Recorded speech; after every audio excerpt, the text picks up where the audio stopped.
So I've watched a fair few Korean horror movies before. The first one being the 1998 movie Whispering Corridors.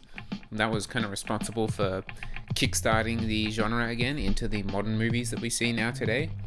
And ever since I saw that, I've kind of been digging deeper and deeper. Initially, there are a lot of great movies like Red Shoes, Possessed, Memento Mori, but the longer I searched, the harder it got to find movies as good as those ones that I've just mentioned. And it was not until I watched Nightmare that I realized that I had scraped the absolute bottom of the barrel. I think it was the cover of Nightmare that intrigued me the most.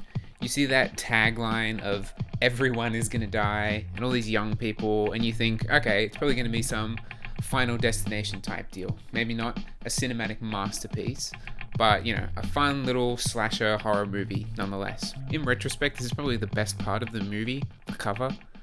Like, you should just enjoy the cover and move on with your life. Ignorance is bliss, you know what they say. Let's just get into the movie and talk about it, because there is a lot of shit to sift through here. Just a heads up as well that my pronunciation is not going to be the best, so I may mispronounce a lot of the characters' names, just a heads up. So we start the movie in a flashback 2 years ago where a guy in a morgue is working late. Ominous lighting, check. Screeching cat, check. Okay, good, I did not load up the wrong movie in Premiere Pro. He hears a noise and checks on a corpse whose eyes refuse to close. This I actually don't mind, because I can't stand when people try to close a dead person's eyes in a movie. That's not how it works in real life at all, and I'm honestly sick of seeing that. He sews them shut, but the corpse finds the sutures slightly irritable, so she opens her eyes again. Very spooky, very spooky. I'm on board with it so far. We then meet our protagonist, Hye-jin, who bumps into another woman sitting outside her apartment. Hye-jin lets her in, and she immediately just starts fucking around with her stuff, like putting on music and just taking a photo off the wall. We then learn that she is a friend of Hye-jin's called Sunhae, and we get some of the most exposition-y dialogue you could possibly conceive of. 너 이민 갔단 말 듣고 얼마나 서운했는지 알아? 2년 동안 편지도 한 통 안 하고. 도대체 미국 어디 있었어? 대학원 가기로 했다며? No time to answer questions, we're delivering exposition over here, huh? 다들 잘 있니?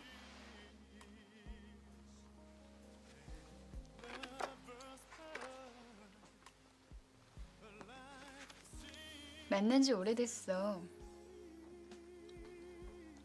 너 이민 가고 정욱이 오빠는 인정받는 변호사가 됐고 세훈이는 아무 이유 없이 휴학하고 또 현준 오빠는 통 무소식이라 잘 모르겠어. Honestly, she may as well just look at the camera and say all of this to us to just simplify the process. Sunhae then asks to stay the night, and Hye-jin says, what? Oh, no, okay. Well, actually, Sunhae is just gonna sleep right now without Hye-jin saying anything. Alright. More exposition. Maybe just give us a text file with all the info that we need to know if they're just gonna spout it so directly. Sunhae then tells Hye-jin that she's being followed by someone called Kyung-ah, who is supposedly dead, and she saw her at Sehun's studio. Alright, moving on. I hope you are taking notes of all of this to keep up within the first 8 minutes of the movie. You are taking notes, right? But you don't have all of this committed to memory yet. That's just simply not good enough. Right, I'll tell you what. I'll give you a cheat sheet of all the characters so you can keep up with what the hell's going on, okay? Sound like a deal?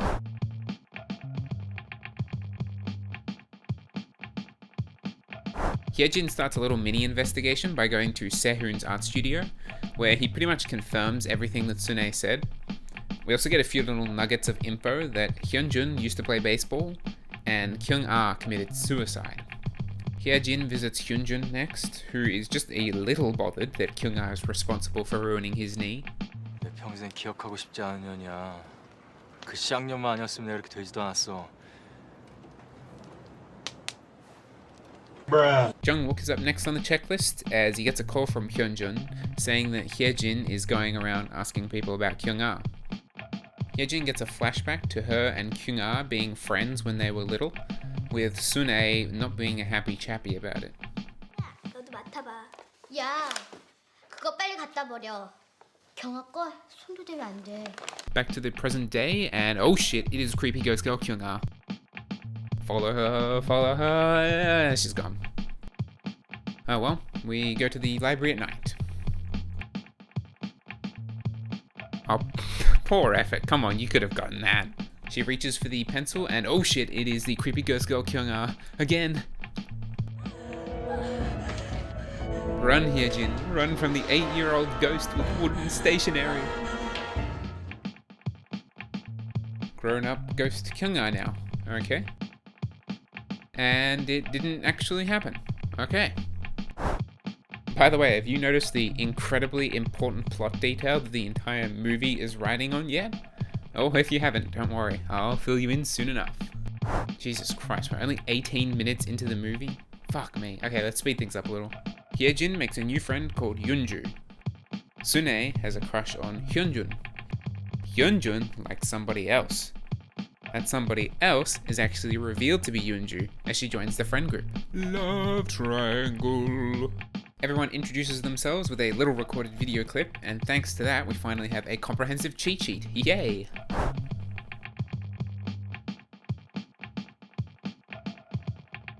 Hyun-joon kisses Hyun-joon. Sune sees them and is upset. Hyun-joon backs away. Sune nearly gets hit by a fucking car and looks at Hyun-joon like it's her fault for some reason.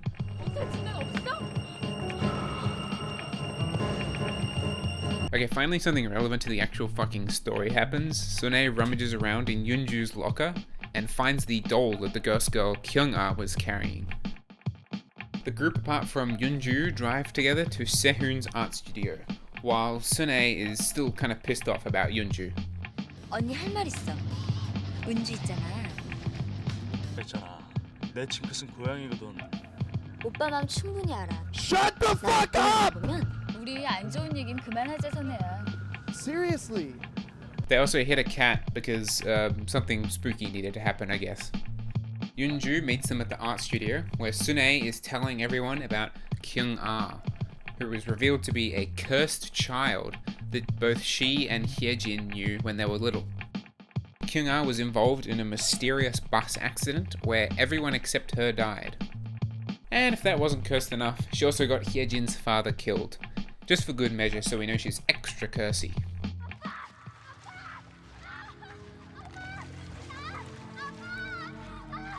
I mean, you can just climb up, dude.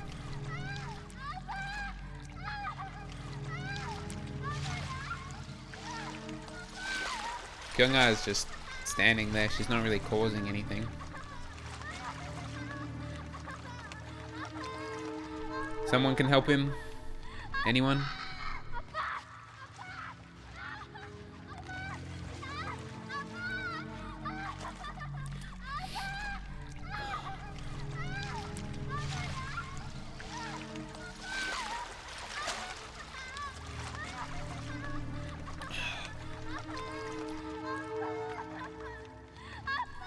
And he's dead. Oh well. You tried your best, everyone. No one could have saved him. Sune then drops the bombshell twist that Hyun-joon is Kyung-ah. 나머진 은주. 아니? 이경아한테 물어봐. Oh, hang on, wait. Kyung-ah was meant to be dead, wasn't she? Well, it turns out that this has all been one big flashback. If we flash back to this flashback, when we flash forwarded, we didn't return to the present day, but rather we just went to a more recent flashback. So they're still in high school here. Sune has not left for the US yet, Kyung-ah is not dead yet, and Hyun-joon has not hurt his knee yet. Oh, what a great fucking job they did of indicating that this is a flashback. And if you don't notice this immediately when watching for the first time, you're pretty much fucked because all of the events just overlap into this one big sloppy incomprehensible mess. So I'm doing you a favor by letting you know now. Back when this had all started, if it was its own dedicated flashback, it would have been way more clear. But the fact that we jump from one flashback to another flashback is just fucking ridiculous. So, back to the flashback because we're still not at present day yet. Hye-jin is pissed at Hyun-joon, who is now Kyung-ah, for lying to her about her true identity, and she leaves. As hye-jin is walking home, she sees Kyung-ah atop a building leap to her death, presumably over the guilt of having lied to hye-jin. Whoa! Either Kyung-ah got to the top of that building really fast, or there was just another time skip that they didn't bother to indicate, but you get the idea. Kyung-ah is now dead. So, we cut back to present day, and yes, actual present day this time, not present day 2 years ago, or present day in daylight savings hours, just plain old present day, thank God. Hyun-joon meets up with Sehun, who leaves by himself to go record some video footage of, stuff, I guess. Also, his computer wasn't plugged in, and that's meant to be scary? It's more confusing than anything. Did Kyung-ah's ghost do that? It didn't really inconvenience him, he didn't even notice. Maybe she was doing him a favor by powering his computer for him? I mean, it's quite nice of her, actually. What a lovely, kind ghost. We cut to Sehun in his car making out with some random girl. He checks his camera that he'd secretly been filming with, and sees Kyung-ah's ghost, who yoinks his eyeball. Sehun calls Hyun-joon and warns him, and he is then killed by Kyung-ah. Our first murder, only 47 minutes into the movie. The next day, hye-jin gets a letter saying that Kyung-ah's revenge has finally begun, and Hyun-joon relays Sehun's warning to the group. Jung-wook suspects Sunhae may be responsible, as he says she felt guilty over Kyung-ah's death, and she was in the US not to study abroad, but actually to receive psychiatric treatment. Hyun-joon goes to the now deceased Sehun's art studio to do some snooping around, and finds a sex tape of Jung-wook and mi-ryung, which is particularly spicy considering that Jung-wook is married to another woman. Sehun somehow managed to record it without either of them noticing, which is incredibly convenient, but we'll give it a pass. He also has Kyung-ah's death recorded on the tape too, so this guy must have really gotten around. Hyun-joon plans to use this to blackmail Jung-wook into doing pretty much whatever he wants, but sadly Kyung-ah's ghost claims him as the next victim.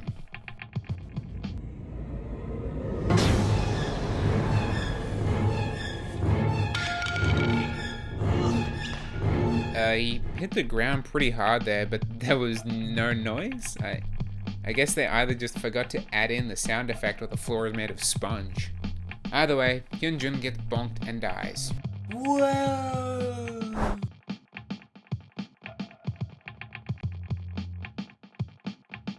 Mi-ryung comes to investigate and finds Hyun-joon's corpse.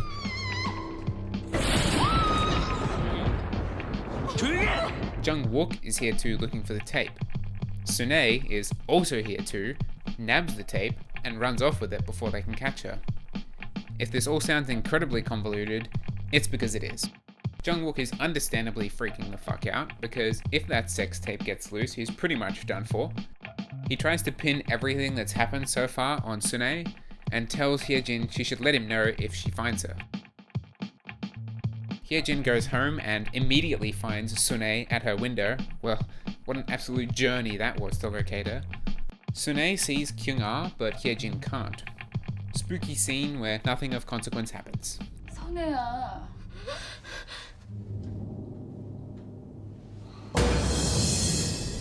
봐. 아무도 없잖아.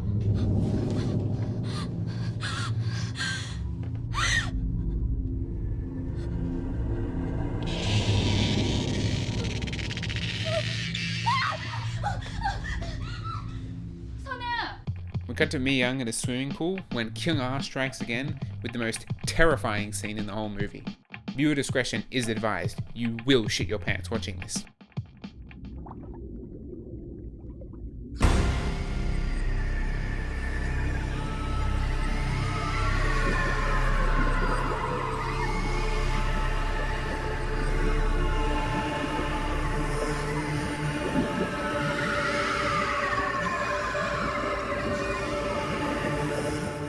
Haunting. Absolutely haunting. So Kyung-ah is just fucking with her and lets her get away. Jung-wook is also at the pool, getting a nice clean shave with that razor. What the fuck? Damn, that's buttery smooth. If someone who helped make this movie can let me know what razor he used, that would be awesome, because that is a crazy good shave. He puts it down for 2 seconds and it fucking disappears. Probably because everyone wants to get their hands on that good ass razor.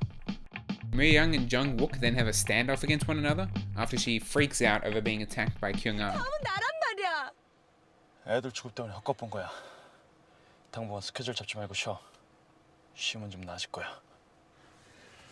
오늘은 나랑 있어줄 거지? 이대로 혼자 못 있겠어. 무서워서 미쳐 죽을 것만 같아. 오빠, 제발 부탁이야. 오늘 내 와이프 생일이야.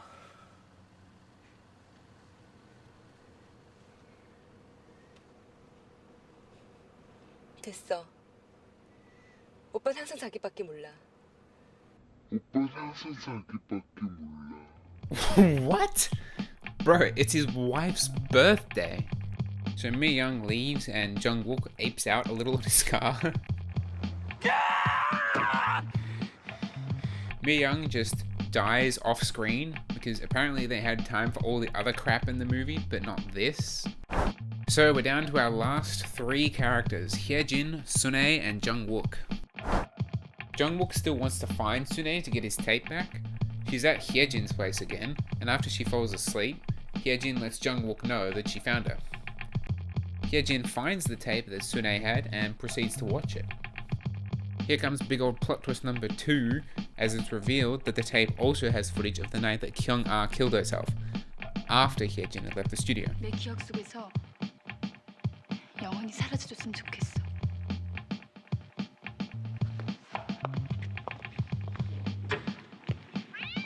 Sunhae and kyung-ah slap each other, a brawl breaks out, then a cat just goes complete beast mode and starts attacking Jung-wook.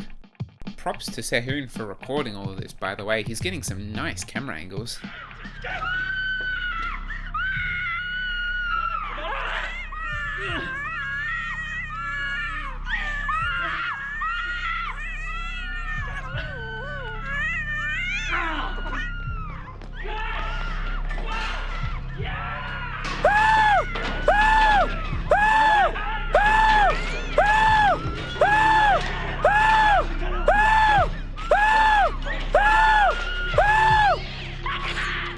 Shit just generally hits the fan and sprays in all directions. It reaches a climax when kyung-ah starts choking out Jung-wook, and hyun-joon pulls her just a bit too hard, launching her off the balcony. Okay, stop. I have just one question. Who the fuck is recording this? Hye-jin is still watching this tape, by the way. I guess there was just a magical demon entity that picked up Sehun's camera and panned up nicely to get a beautiful shot of the balcony. Regardless, Kyung-ah dies, and it's revealed that he didn't actually commit suicide, but rather everyone in the group, apart from Hye-jin, took her corpse to a building and pushed it off to frame it as a suicide. Hye-jin is still seeing all of this through the tape, keep in mind. You know, maybe it's just actually a copy of the movie that she's watching, which is why the camera is so omnipotent. While Hye-jin is watching the tape, Jung-wook enters her apartment and Sunhae attempts to stab him, then flees as he chases after her. Hye-jin doesn't even bother to question why Sunhae has suddenly vanished from her apartment, and instead just decides to go for a lovely stroll at night.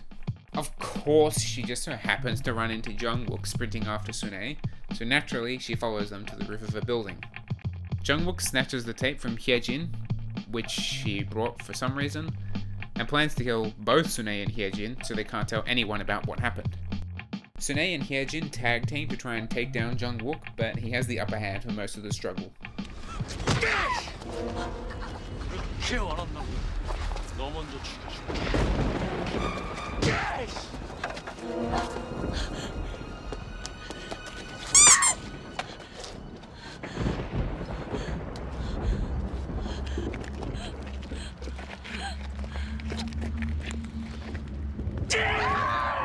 Watch out!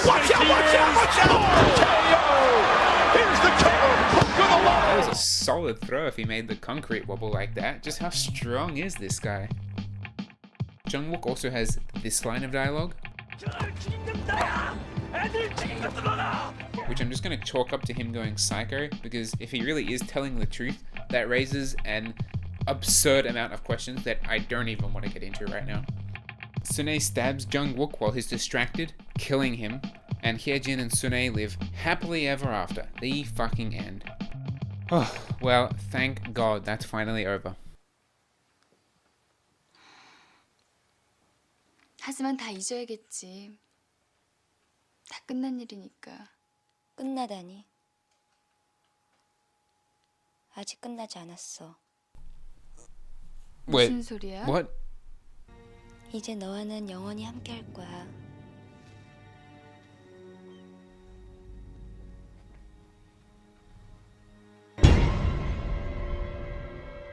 Oh wait, yeah. Kyung-ah's ghost actually kills Sune because why not? Fuck it, right?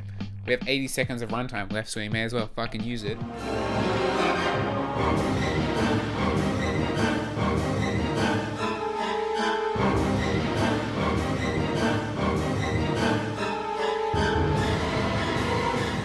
Well, there you go. That was Nightmare. And true to its name, what a fucking nightmare it was. Honestly, the overall premise is perfectly fine. The problem is just everything on a smaller technical level fails. There are incredibly blatant inconsistencies and stuff-ups in the plot, and that goddamn flashback can leave you confused for half the movie if you do not immediately notice it. I will give the movie a little bit of credit because it was only made in the year 2000, which is relatively early in comparison to most of the modern Korean horror movies, and it was also the first movie the director had ever made, so you gotta cut him a bit of slack. But goddamn, would it have killed someone to just read the script a couple of times and realize how stupid some of these ideas were? Anyway, that's all I have to say about Nightmare. Don't even watch it as a so bad it's good movie, because it's really not. Nightmare is just one big old flatline from start to end. Thank you for watching, and thank you for saving yourself the trouble of watching this atrocious disaster.